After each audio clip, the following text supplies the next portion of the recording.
The room was barely 10 feet wide. No windows, no escape.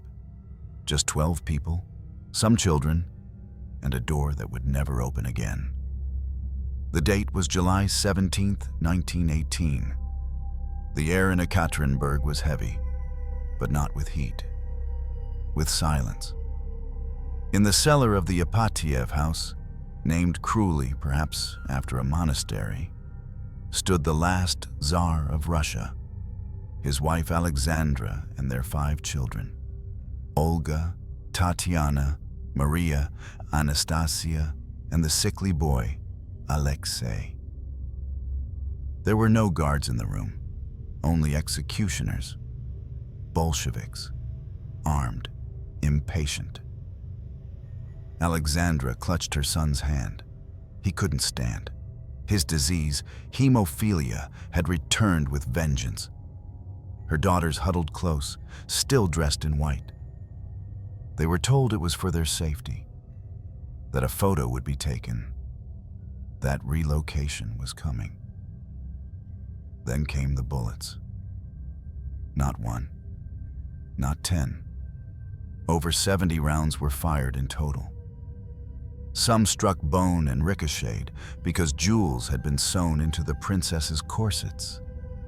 The daughters screamed, the air filled with a thick smoke of cheap gunpowder. And then, it was quiet again. No trial, no crowd, no funeral, no crown. Only blood, linen, and a floor that would never forget. And so ended the Romanovs. But to understand how an empress becomes a prisoner, we must go back, not to a throne, but to a girl in white lace, walking into a world that would devour her. She thought she was marrying a crown, but the crown was cracked long before she touched it. She was born Alex of Hesse on a rainy summer day in 1872 in the Grand Duchy of Hesse, a small German principality surrounded by larger, louder empires. Her mother was Princess Alice of the United Kingdom, Queen Victoria's second daughter. Her father was Grand Duke Louis IV. She was the 6th of 7 children, a quiet child, an observant one. They called her Sunny, but the sunshine was short-lived. When Alex was just 6, diphtheria tore through the royal household. It killed her youngest sister, and within weeks, took her mother too. Alex wasn't allowed to say goodbye. She wasn't even told the truth at first. One day, her mother tucked her in. The next, she was gone. That was her first encounter with death in silence, a pattern that would haunt her life. After that, Alex spent long summers at Osborne House in England, under the watchful gaze of Queen Victoria. The Queen adored her, not just as a granddaughter, but as a future chess piece on the board of European marriage politics. "Alex is a jewel," Victoria wrote, "but she is sensitive, too sensitive." In photographs, Alex stands stiller than the others, her hands folded, her face solemn.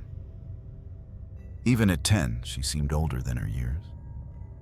Perhaps because grief had aged her from the inside out.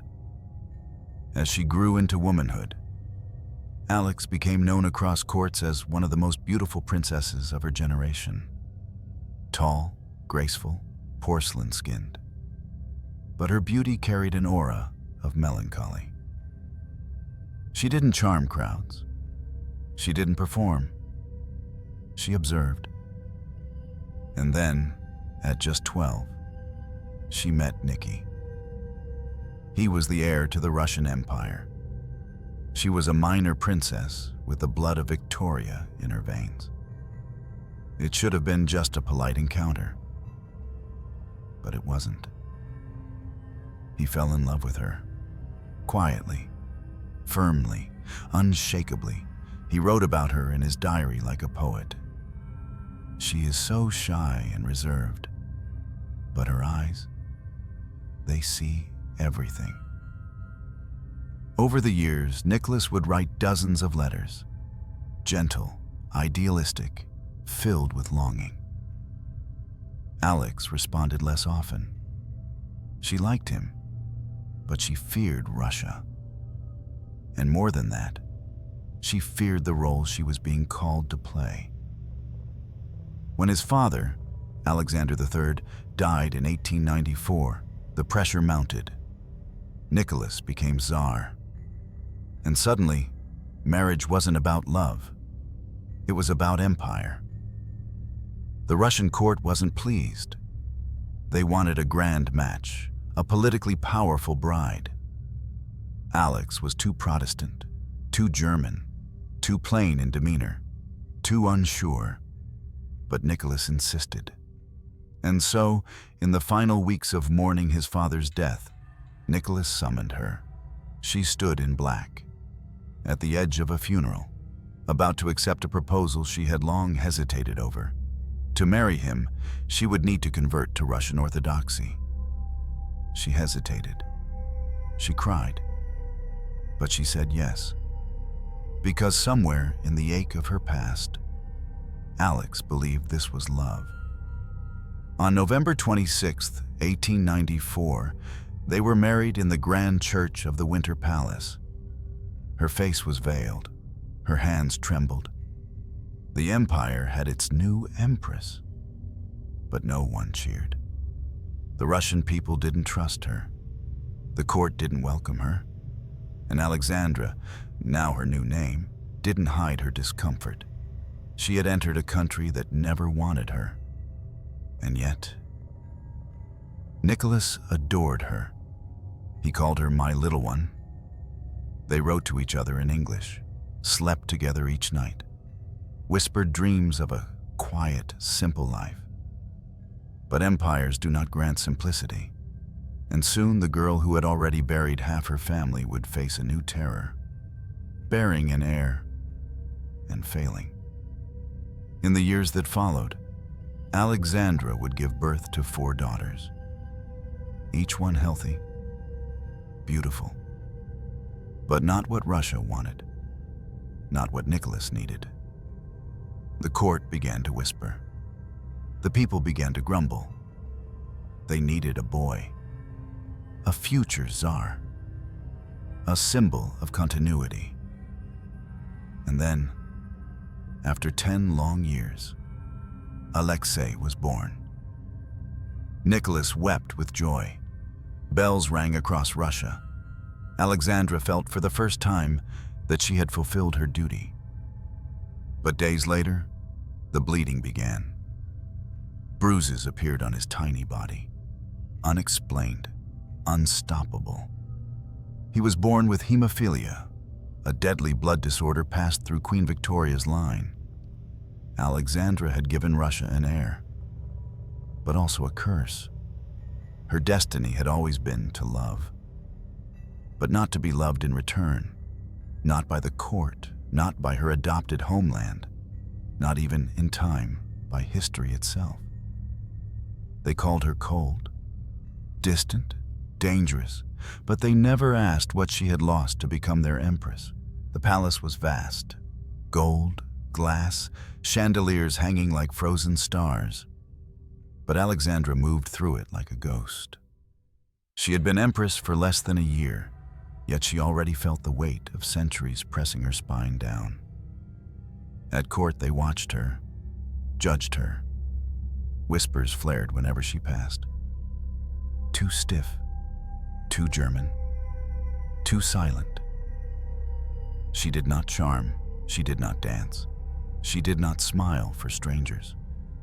She rarely appeared at balls, and when she did, she barely spoke. Even the way she walked, back straight, lips tight, was read as arrogance. But it wasn't pride, it was fear. She had arrived in Russia not as a daughter of the empire, but as a stranger with a crown. And in that glittering sea of brooches and powdered wigs, Alexandra never learned how to float. The courtiers mocked her, called her the German woman. Rumors followed her footsteps. Her clothes were too modest, her accent too harsh. She didn't gossip, she didn't flirt. And worst of all, she loved her husband. Nicholas was her one refuge. In his arms, she became sunny again. But outside those chambers, she was ice. And then came the children, each daughter beautiful and adored. Olga with the poet's heart, Tatiana with regal grace, Maria, soft as lace, Anastasia, wild, clever, mischief in motion. Alexandra loved them with a ferocity that frightened her. But with each girl born, the murmurs in court grew louder. Russia wanted a Tsarevich, a male heir, a symbol of divine continuity. And Alexandra, despite her devotion, could not deliver. Whispers turned into sneers. Even her inner circle began to pull away. The empress was too pious, too superstitious. Some called her cursed, others worse. Called her a foreign saboteur, sent to undermine the Romanovs from within. Behind closed doors, her health began to fray. She was constantly ill, headaches, fatigue, numbness. Some historians now believe she suffered from neurasthenia or a chronic form of depression. But at the time, it was labeled as weakness. She withdrew further. The throne room remained polished. The gowns stayed pressed. But inside, Alexandra's body and soul were cracking. Then, finally, 10 years into marriage, she bore a son, Alexei. The boy everyone had waited for, the heir, the future Tsar, and for a fleeting moment, the clouds lifted. But only briefly. At a few months old, Alexei bled from a minor fall. The bruises didn't fade, his fever didn't break.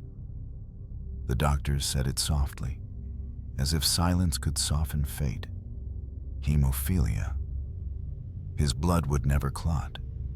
A scratch could become fatal. A bump could mean death. Alexandra broke. She began to pray, obsessively. She lit candles for hours, refused sleep, held vigils alone in cold chapels. She saw signs in dreams, in birds, in the way light hit the floor. She blamed herself. She believed she had cursed him, and in that guilt, that aching, bottomless guilt, Rasputin arrived. But he did not come dressed as a prophet. He came as a peasant, dirty, unshaved, with eyes that seemed to pulse under candlelight. A wandering mystic, a self-proclaimed healer. Rasputin was everything the Russian court feared. And yet, in Alexandra's eyes, he was a savior. Because he did what no doctor could. He made Alexei's bleeding stop. There is still debate to this day. Was it hypnosis, coincidence, faith? But for Alexandra, it was divine. She saw Rasputin as God's answer to her agony.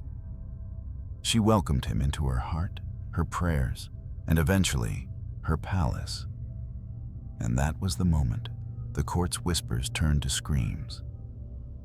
They said she had gone mad, that the Empress of Russia took advice from a filthy mystic, that she was poisoning the empire from within. Behind her back, they called her the nun in silk. Her chambers were more chapel than boudoir. Icons everywhere. Religious chants whispered through halls that once held laughter. Even Nicholas, gentle, loving Nicholas, grew uneasy. But he did not confront her. He trusted her, and she trusted Rasputin.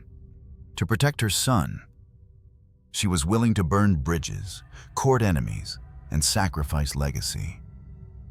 What others saw as scandal, she saw as survival. But the damage was done. Rasputin began to wield real power. Through her, minister appointments, political decisions. The empress claimed she only advised her husband. But ministers who defied Rasputin were removed. Dissenters were dismissed. The Russian people noticed. They didn't see a mother fighting for her son. They saw a foreign queen controlled by a mad monk, whispering dark things in candlelit corridors. Pamphlets depicted her as a demon. Cartoons portrayed Rasputin naked in her lap. They accused her of sleeping with him, plotting against Russia, betraying the war effort. Her name became poison. Even her letters to Nicholas, once full of longing, grew frantic. She begged him not to abandon Rasputin, pleaded that their son's life depended on it. And every time Alexei bled, she saw proof. "You must believe me, Nikki," she wrote. "He is sent to us. He is holy. He alone can keep our boy safe." But the price was enormous.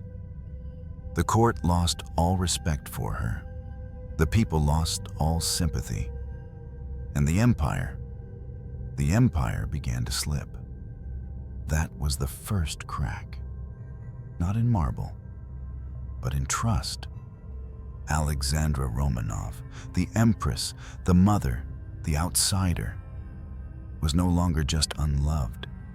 She was feared, and fear in politics is fatal. But the bleeding would not stop.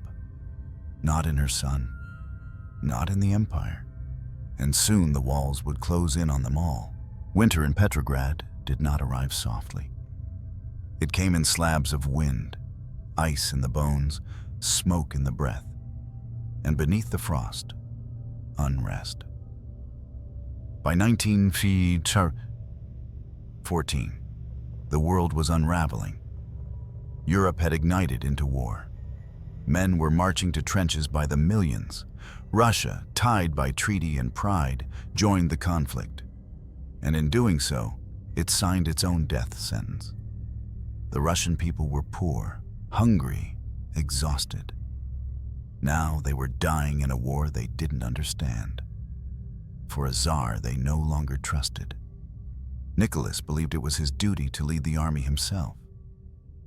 He left the capital and went to the front.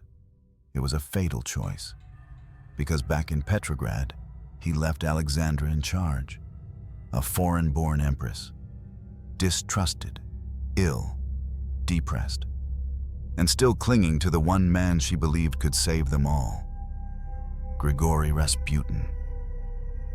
At first it was subtle, a whisper here, a reshuffle there. Then ministers were replaced, loyalists dismissed. Rasputin sent letters with recommendations, and Alexandra obeyed them like scripture. She said she only did what Nicholas wanted. But in reality, she was steering the empire with shaking hands, and the road was on fire. The nobility panicked. The military fumed. The people began to riot. Outside the palace, bread lines stretched like funeral processions. Inside, Alexandra wrote endless letters to Nicholas. "I see what they do not. I know the path. Trust me, my love." But trust could not fill stomachs. Faith could not halt bullets. And by now, even God seemed to have turned away. And then, on a bitter night in December 1916, the monk was murdered. They lured Rasputin to a private palace, said it was a party. They poisoned his wine, shot him in the chest. He got back up. They shot him again. He crawled. They beat him, tied him, drowned him. The body was pulled from the river 2 days later. His lungs were full of water. He hadn't died from the poison, not even the bullets. He had drowned. The death of Rasputin should have been a relief. Instead, it tore open Alexandra's mind. She collapsed for days, refused to eat, lit hundreds of candles, prayed in silence. She believed the boy, her Alexei, would die next. Because in her eyes, Rasputin hadn't just been a mystic. He had been her last defense against fate. And now, fate had returned with fire. In early 1917, protest turned to riot. Petrograd became a furnace. Workers abandoned factories. Women stormed bakeries.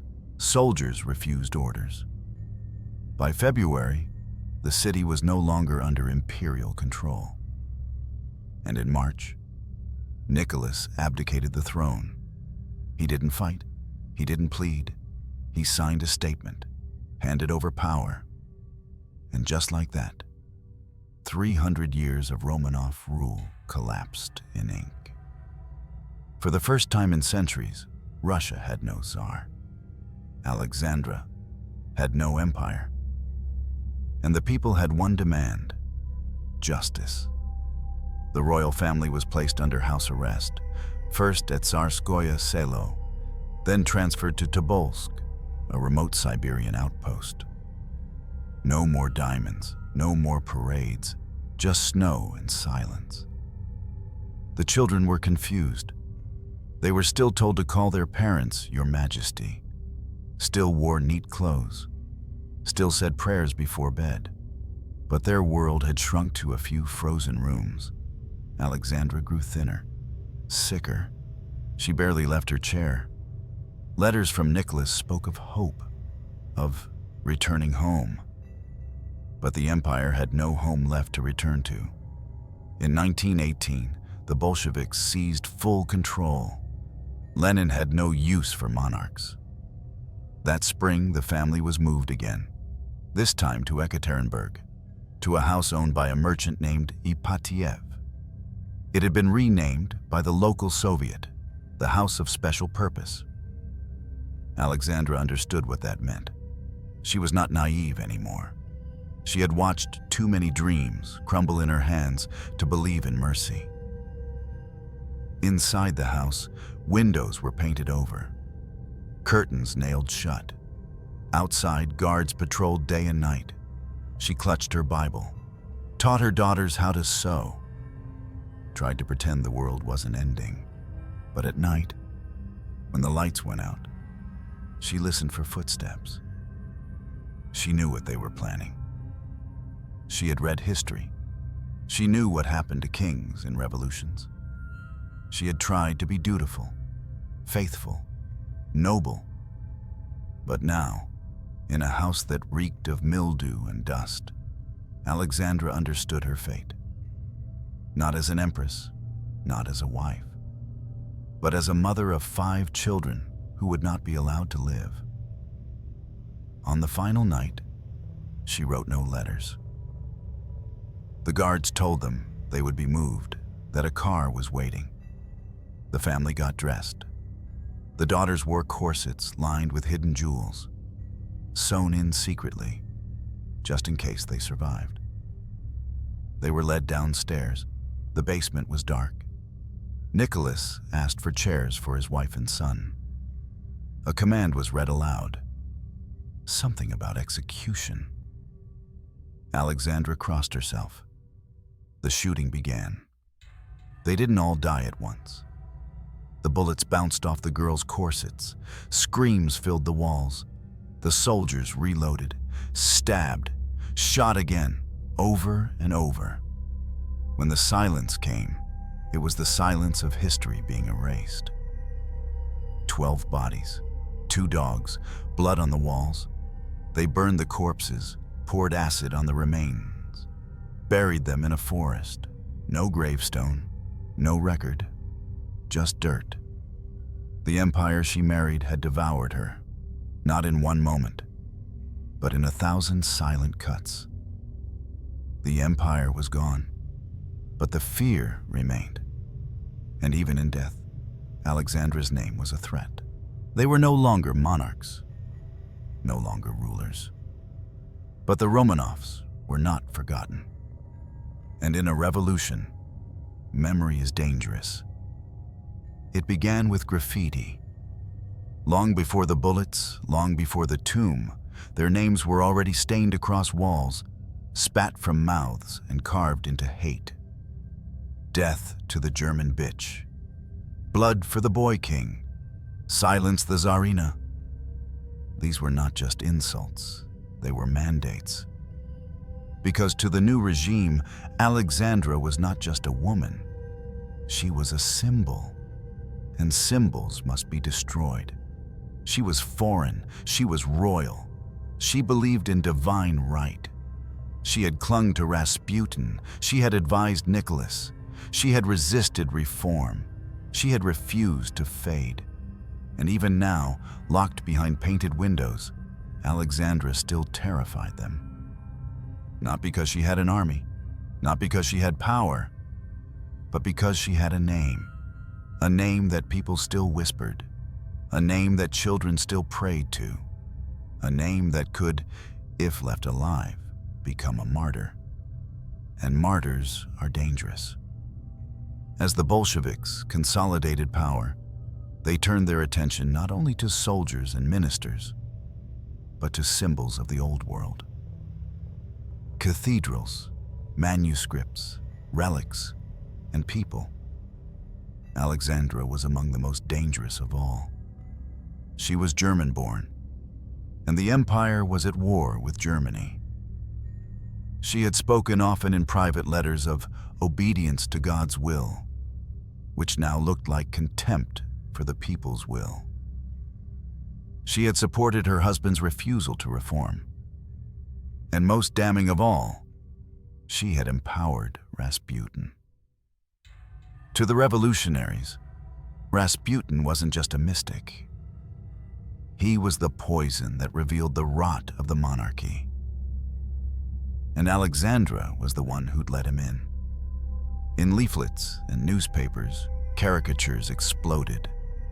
The empress as a witch, as a seductress, as a puppet of foreign kings. One drawing showed her holding the empire like a bleeding infant. Another, more cruel, depicted her dancing in the ruins of churches. They accused her of espionage, of treason, of dark rituals. There was no trial, no court, just propaganda and the turning tide of history. In many ways, Alexandra's greatest crime was that she continued to believe. Even as the guards grew crueler, even as her health collapsed, even as food grew scarce and the walls closed in, she held on to the belief that she was still royal.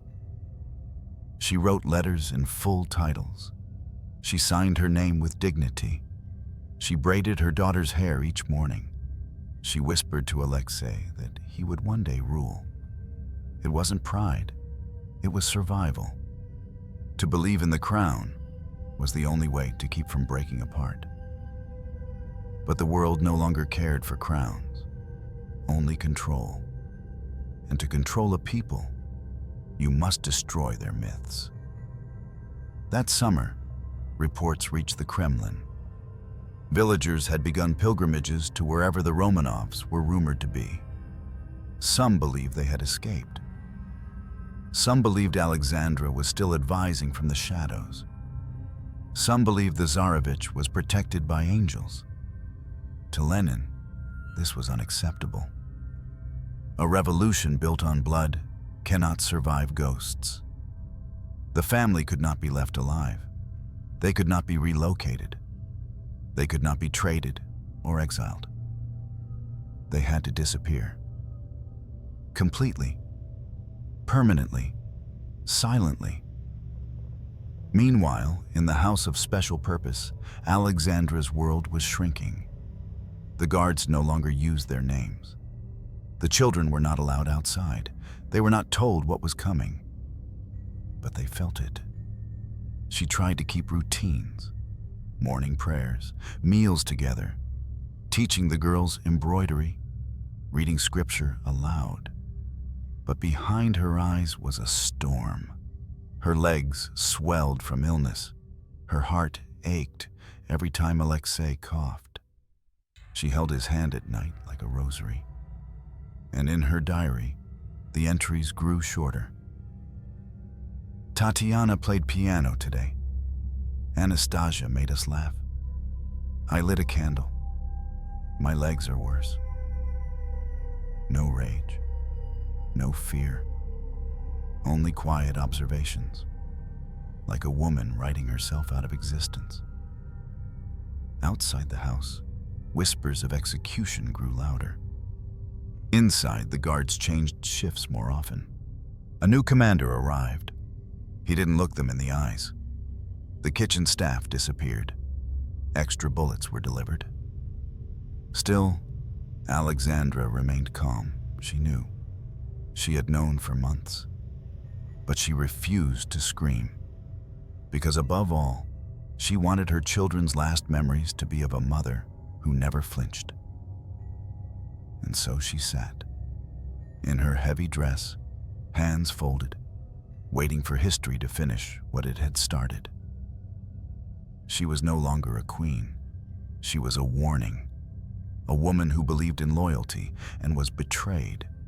A mother who believed in faith and was answered with silence. A foreigner who married an empire and was slowly, methodically erased by it. When the guns fired that night, they didn't just kill people. They extinguished symbols. There would be no return of the Tsar, no Romanov heir, no redemption. And Alexandra Romanov, once the most powerful woman in Europe, was reduced to a rumor in a forest, buried without name, without honor, without even a coffin. But still, they feared her, because silence does not erase everything. And sometimes, it makes memory louder. They thought the bullets would be enough. But her name, her face, her silence, still haunts the walls of history. They were no longer prisoners. They were proofs that a monarchy once existed, and that was far more dangerous. Inside the house of special purpose, Alexandra Romanov was already fading. Her body had begun to fail her, slowly, systematically. Her legs swelled painfully, fluid gathering in her knees and ankles. Her heart often raced, her breath shortened. She couldn't climb stairs without help. Sometimes she couldn't rise from her bed at all. She spoke less, slept more. She was only 46. But the empire had aged her 100 years. Every morning, she dressed herself slowly.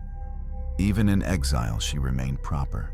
Hair pinned, collar straight, boots clean. Not because she expected visitors, but because she refused to let them watch her fall apart. Her daughters helped her walk. Tatiana often led her by the arm.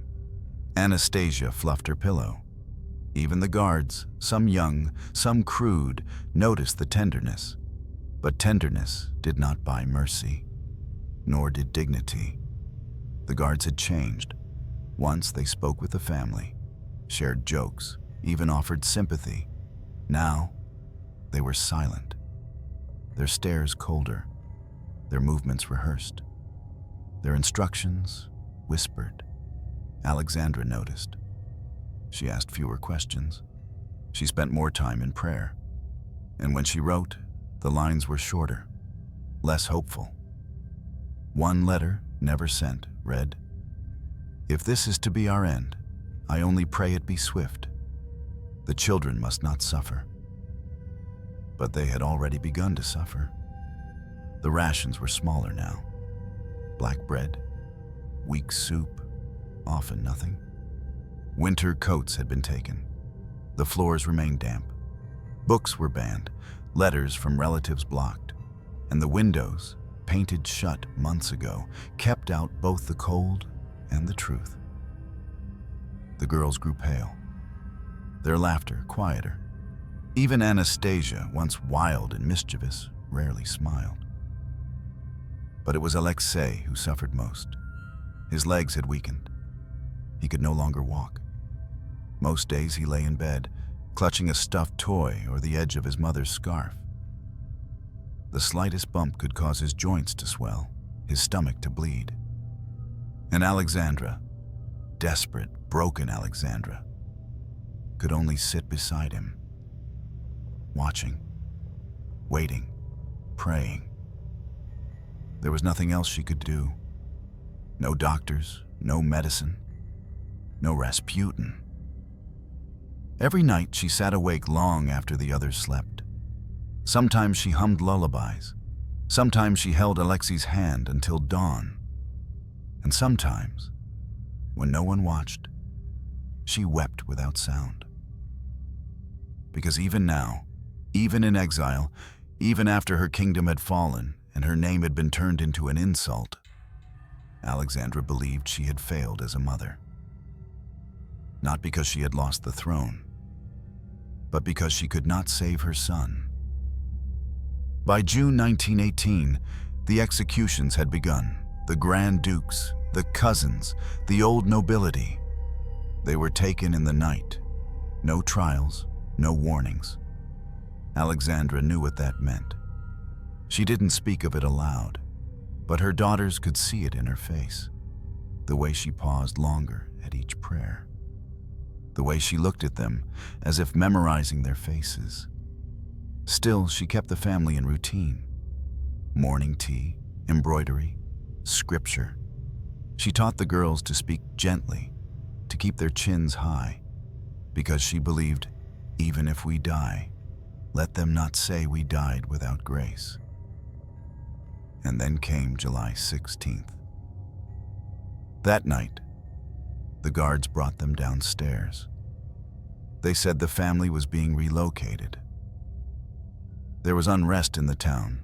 They had to be moved for safety. A truck was waiting. The family obeyed. Alexandra wore a black dress.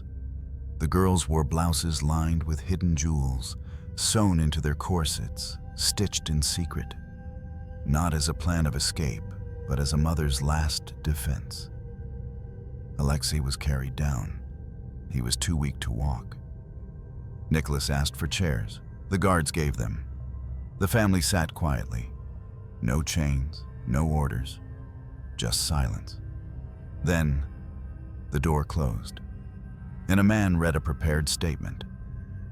In view of your relatives continuing their attack on Soviet Russia, the Ural Executive Committee has decided to execute you. Nicholas turned, confused. What? What? And then, gunfire. It was not clean, it was not swift. The girls screamed. Bullets bounced off the jewels in their corsets. Some of them didn't die immediately. The guards reloaded, used bayonets. It took over 20 minutes. One guard would later say, "It was not an execution, it was butchery." When the smoke cleared, 12 bodies lay on the basement floor. The family, the servants, the doctor. 2 dogs whined, bleeding but alive. Alexandra had died sitting. She had not moved, not screamed. Some say she crossed herself in her final second. Others say she simply closed her eyes. There was no announcement, no funeral, no procession. The bodies were loaded into a truck, driven into the forest, stripped, burned, dissolved in acid, bones crushed, buried in secret. And the silence that followed was absolute. The world didn't know for months. Some believed the family had escaped. Some said they were hidden in Germany. Whispers of Anastasia's survival swirled for years. But Alexandra was gone. Not with honor, not with glory, but with mud in her mouth and her children at her feet. The punishment was not just death. It was erasure. And for decades, it worked. their names removed from books, their faces vanished from portraits, their legacy buried beneath revolution, fire, and frost. But the floor of that basement remembers, and so do the stones. Because what happened that night was not just the fall of a dynasty. It was the killing of a mother, a wife, a woman who married a crown and was repaid with bullets. They called it justice, but all it left behind was silence. There were no bells, no hymns, no flags at half-mast, no royal burial, no carriage, no casket, just earth and silence. It was over, but no one spoke of it, not officially, not aloud. The Bolsheviks did not announce the execution. They feared backlash from monarchists, from Europe, from memory itself. So they lied. The first report said only Nicholas had been executed. His wife and children had been moved, relocated, protected, hidden. It was not true. They were already bones beneath pine trees. But the lie lingered, and with it came uncertainty. In the cities, people whispered. Did they survive? Did the Tsarina escape? Is the boy alive? Rumors spread faster than the truth. They said Alexandra was seen in Germany, that Anastasia had been rescued by a loyalist guard, that Alexei was smuggled out in a cart of hay. And the silence of the new regime only fed the flames.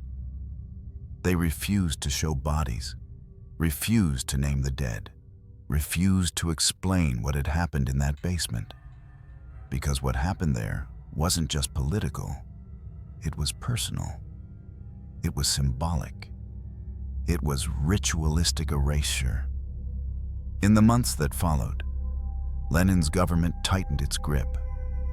Statues of Nicholas were torn down, churches looted, royal estates seized, portraits of Alexandra slashed and burned. Her name was removed from textbooks, her likeness erased from palace walls. The letters she wrote, seized, redacted, stored in archives, never meant to be opened.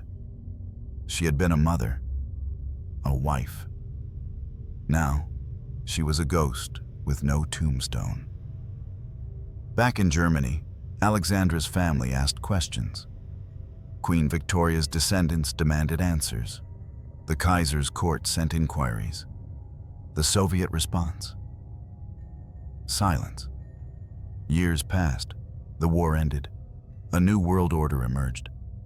But still, no one knew where Alexandra lay. No body, no grave, no final photograph. Only fragments, a boot, a jewel, a burnt corset pulled from the forest. And in that absence, stories grew. Anastasia. She became a myth, a dream, a hope. The girl who survived. The girl who ran. The girl who would one day reclaim a stolen crown. From Berlin to Paris to New York, imposters emerged. Women claiming to be the Tsar's daughter. Some were delusional, others liars with elaborate tales. But people wanted to believe, because if Anastasia lived, then maybe Alexandra had lived too. Maybe justice had not swallowed them all. But Alexandra was not in Berlin. She was not in Paris.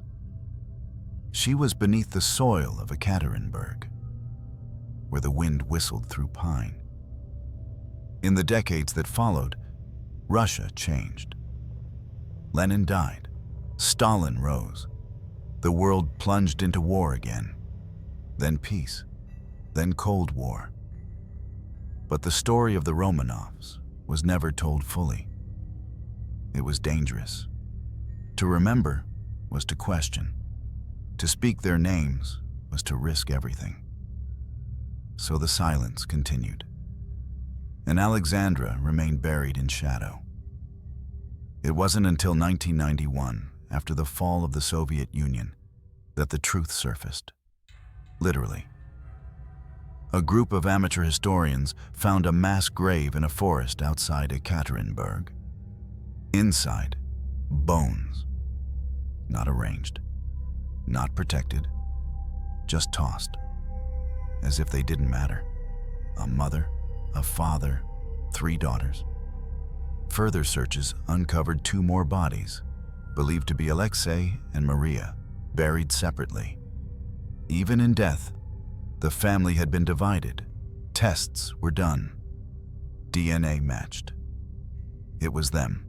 Alexandra had been found, but it wasn't peace. Not yet, because there was no chapel, no procession, just press conferences and photographs of skulls.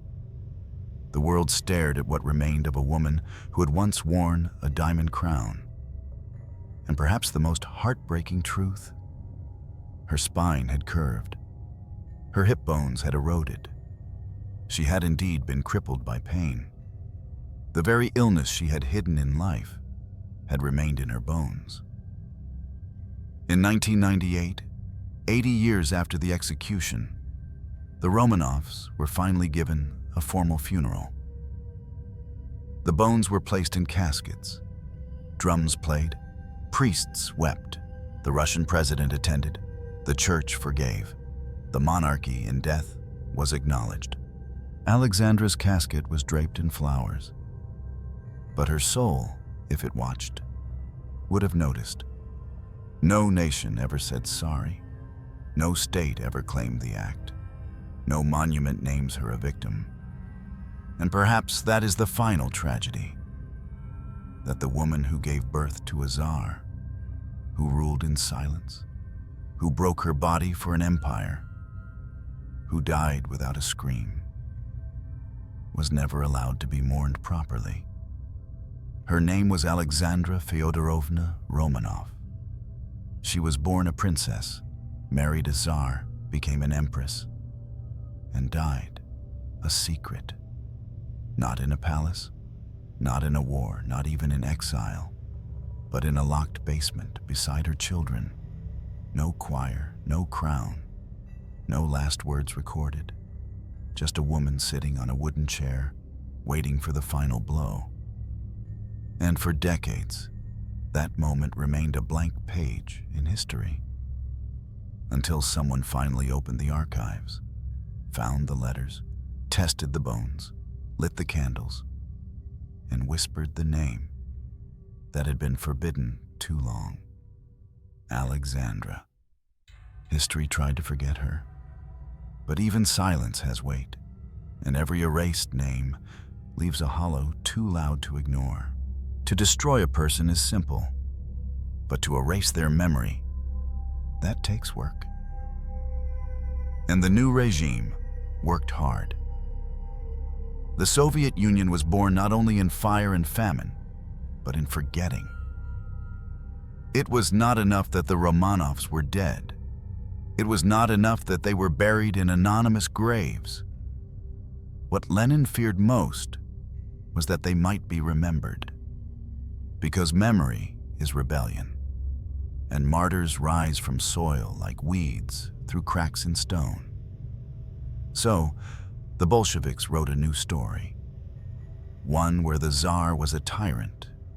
One where Alexandra was a traitor. One where the children were not victims, but symbols of imperial decadence. And in this story, there was no regret. Only necessity, only revolution. The Romanovs had not been murdered, they said. They had been removed, corrected, erased for the good of the people. The records were sealed, the grave sites hidden, the confessions of the executioners buried in secret police archives. Photos were destroyed, diaries confiscated, letters censored or vanished. And perhaps most symbolically, Alexandra's name was banned from being spoken in public. Her image vanished from textbooks, her voice once captured in delicate English script, was now reduced to a single phrase. She was the German woman who let the monk control the Tsar. That was it. Not a wife, not a mother, not even a queen. Just a cautionary tale, twisted beyond recognition. Meanwhile, across Europe, monarchist exiles tried to preserve the truth. They published memoirs, collected photographs, whispered names at candlelit dinners in Paris and Berlin. Some believed Alexandra was misunderstood. Others blamed her fully. Few had met her. Fewer still had known her. But everyone had a version of her. The Soviets, too, had their version. In Soviet cinema, she was portrayed as cold, conniving, and cruel. A foreign manipulator who seduced Russia into chaos. Rasputin films became wildly popular. In them, Alexandra was always in the shadows, praying, plotting, whispering sins. The message was clear. This is what happens when you let faith rule instead of reason. This is what happens when women reach for power. For decades, this image hardened. Young Russians learned nothing of her compassion, her illness, her devotion to her children. Only that she had been the last empress, and that the last empress had deserved her fate.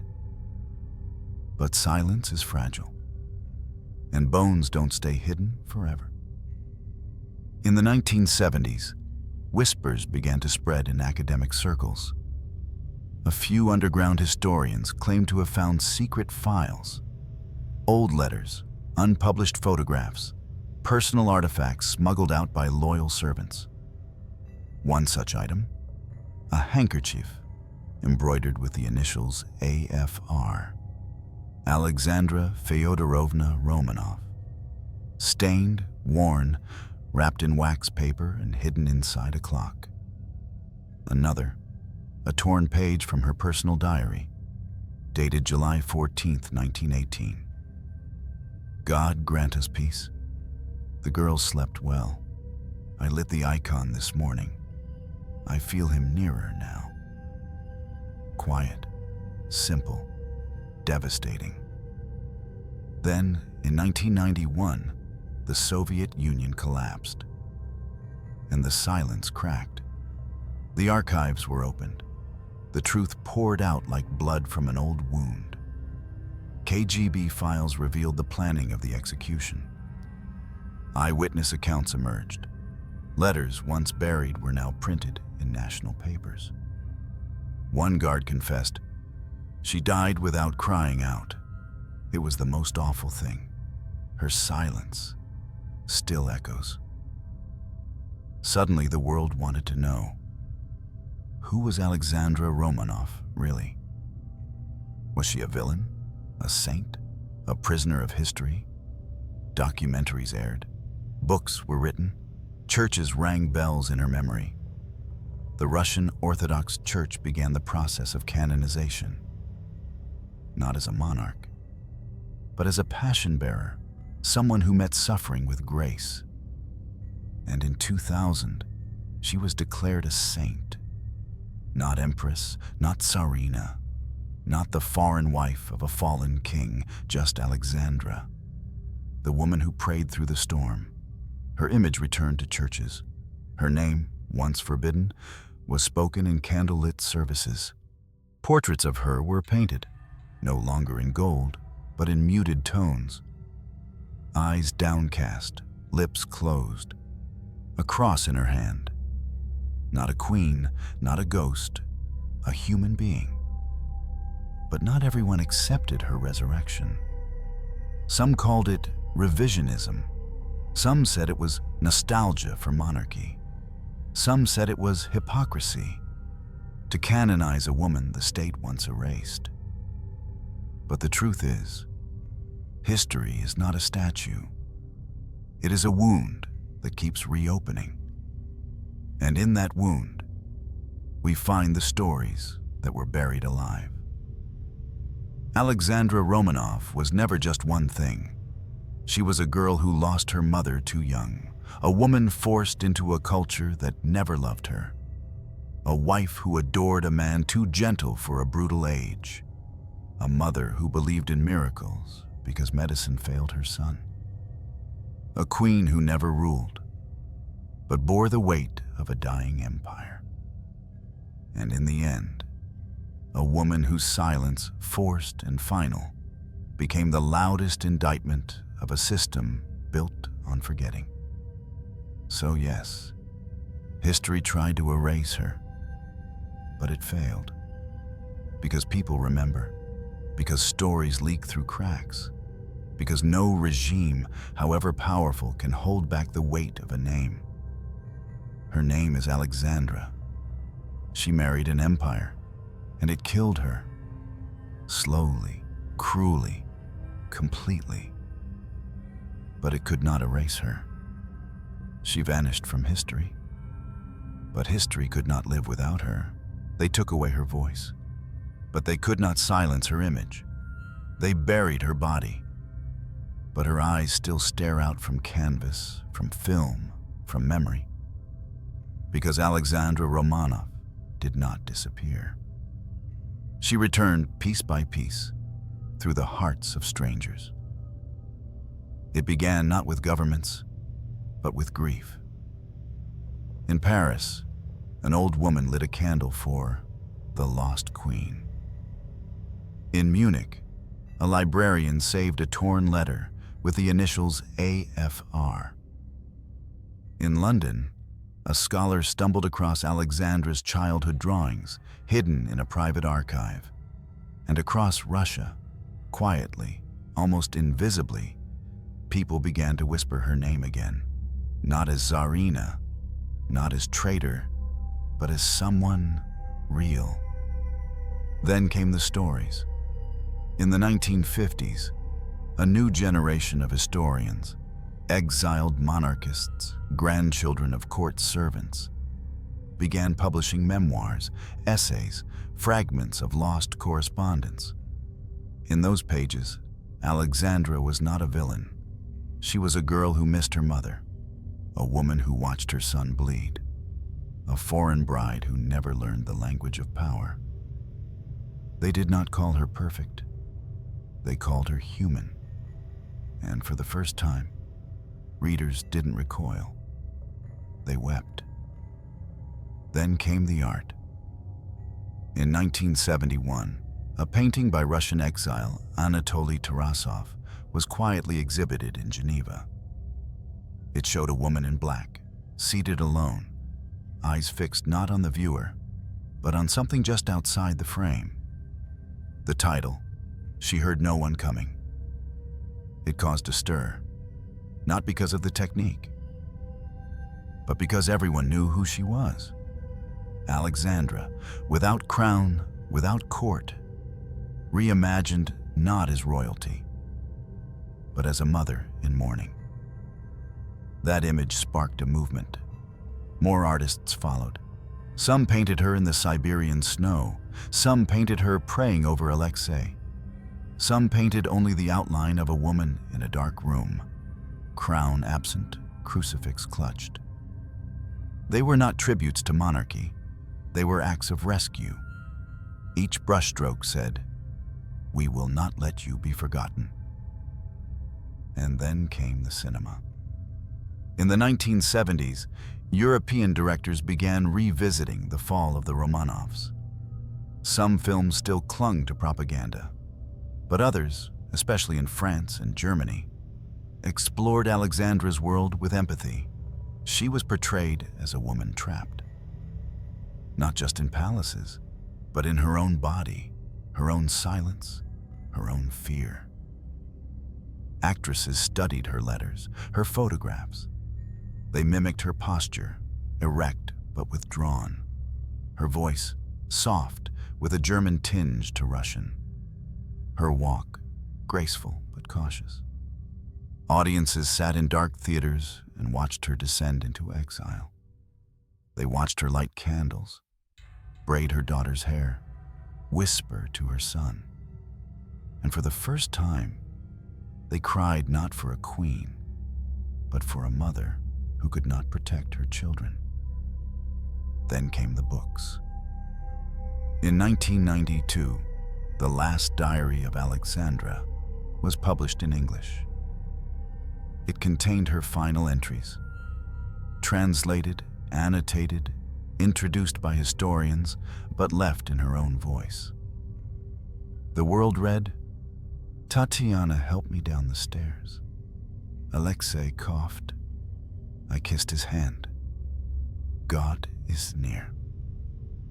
No politics, no grandeur, just moments, fleeting, small, human.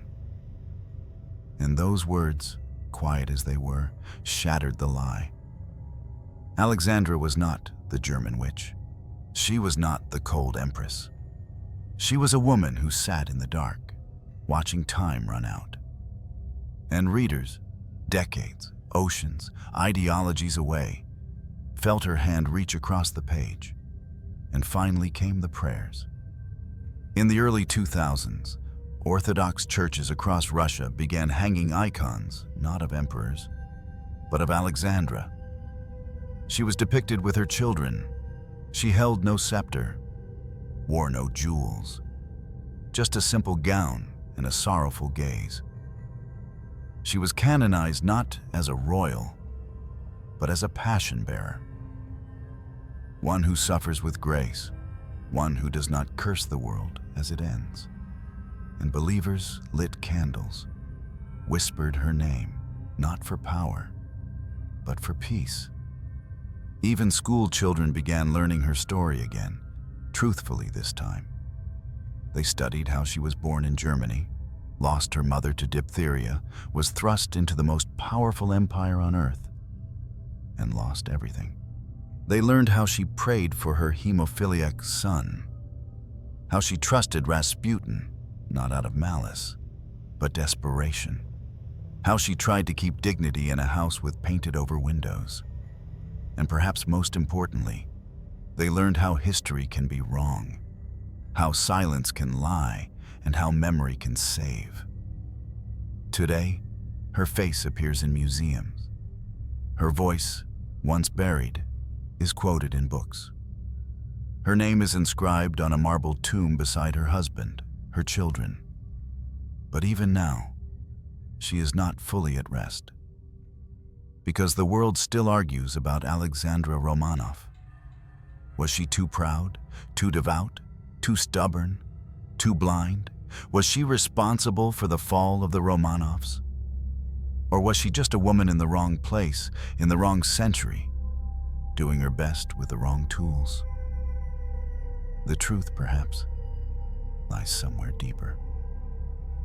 Beneath the titles, beneath the tragedy, beneath the silence, in that flicker of candlelight, in that tremble of a mother's hands, in the moment she stood, unmoving, as soldiers raised their guns. She is not remembered because she ruled. She is remembered because she endured, because she never screamed, never cursed, never begged, because even when history tried to turn her into an afterthought, she stayed, in prayers, in paintings, in poems and whispers, in quiet footsteps through the woods outside Ekaterinburg. Her grave now has a name, but her memory, it has a voice. Her story was nearly erased, but now it belongs to all of us. They gave her a crown, but never freedom. They gave her a palace, but no safety. They gave her a son, but not the power to save him. Alexandra Romanov lived not in the world of politics, but in the world of pain. And in that world, she was never the Tsarina. She was simply a woman, burdened with duty, drowned in grief, desperate to keep her family afloat as the empire crumbled beneath her. We often remember kings and queens for what they ruled, what they conquered, what they signed into law. But Alexandra ruled nothing. She had no armies, no ministers, no throne of her own. What she had was a son who bled, a husband who listened more than he commanded, and a heart that cracked slowly under the weight of expectation, isolation, and guilt. She was not loved by her people. She was not honored by her court. Even in death, she was not granted a name. And yet, here we are, still speaking her story, still feeling the silence she left behind. That, perhaps, is her true legacy. Not the empire, not the gold, not the crown that slipped from her head into the fire of revolution, but the resilience of her sorrow. A sorrow so deep, so quiet, so unending, that it could not be buried.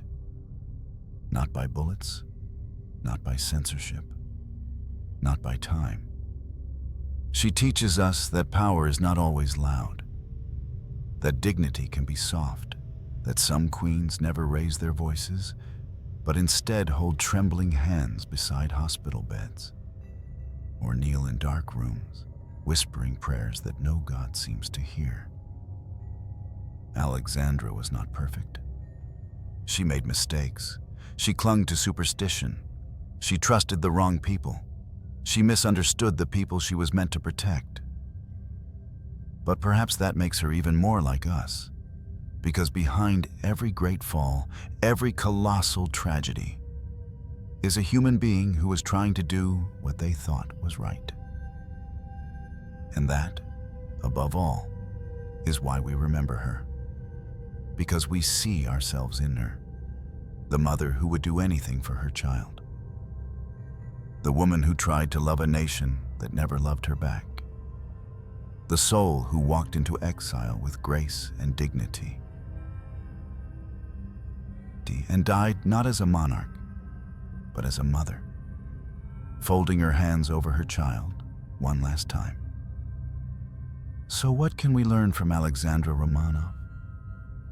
Not how to rule, not how to survive revolution, but how to endure when the world turns away, how to remain kind even when abandoned, how to hold still even when afraid, how to carry grief without letting it poison the ones we love.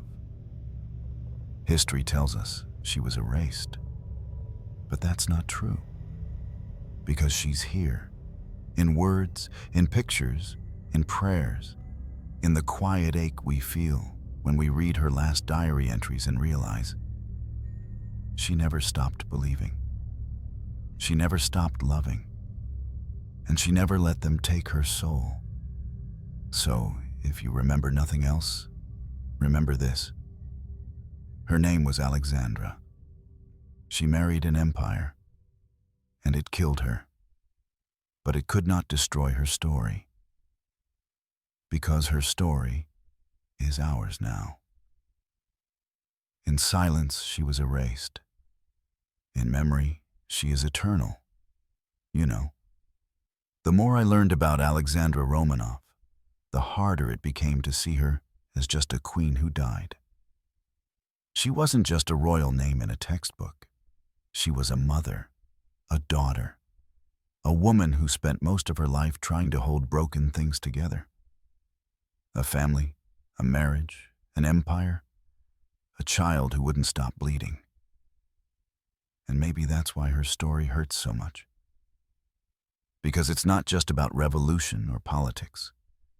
It's about how easy it is to misunderstand someone, to fear what we don't know, to judge someone for loving too deeply or holding on too tightly. Alexandra wasn't perfect. She made mistakes, but she paid for them in silence. And that silence lasted almost a century. What haunts me is not just the violence of her death, but the emptiness that followed it. No grave, no monument, no voice to say, She was more than the mistakes people remembered her for. So maybe the real tragedy isn't just what happened to her.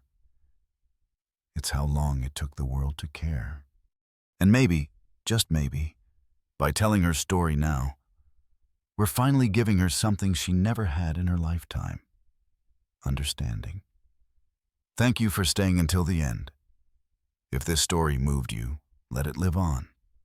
Not because she was royal, but because she was human.